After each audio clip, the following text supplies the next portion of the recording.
guys, may share sa inyo and I hope makatulong. Alam niyo ba guys, may mantra kami na sinasabi or ginagawa ng jowa ko 2 days ago. And it really works. Okay? And noon pa naman talaga is, ano talaga ako sa mga manifestation, ganyan, manifest, ganyan, and mind setting, ganyan.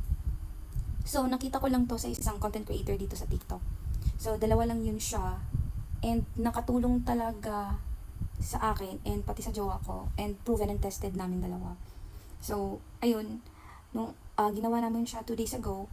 So, noong October 1, nagka-buyer ako sa Etsy and may mga blessings na maliliit. Like, hindi naman siya ganun kalaki talaga.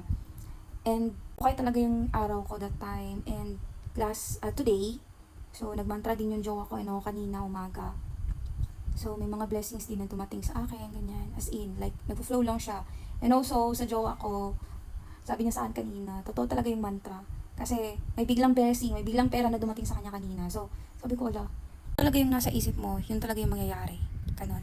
So, be careful sa kung anong iniisip mo. Pero hindi naman talaga bago sa akin yan. Kasi noon may mantra na talaga ako.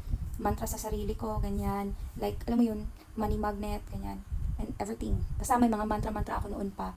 And minsan nakakaligtaan ko lang siya, ganyan. Pero, ayan, tinutuloy-tuloy lang namin ng jowa ko. And 2 days na guys. So, 2 days na may mga blessings na dumadating sa amin and sa akin and sa kanya. So, i-try nyo din siya. Malaking tulong sa inyo, sa negosyo ninyo, sa sarili ninyo, and namamagnet. Bigla lang talagang dumadating lahat. Ayan.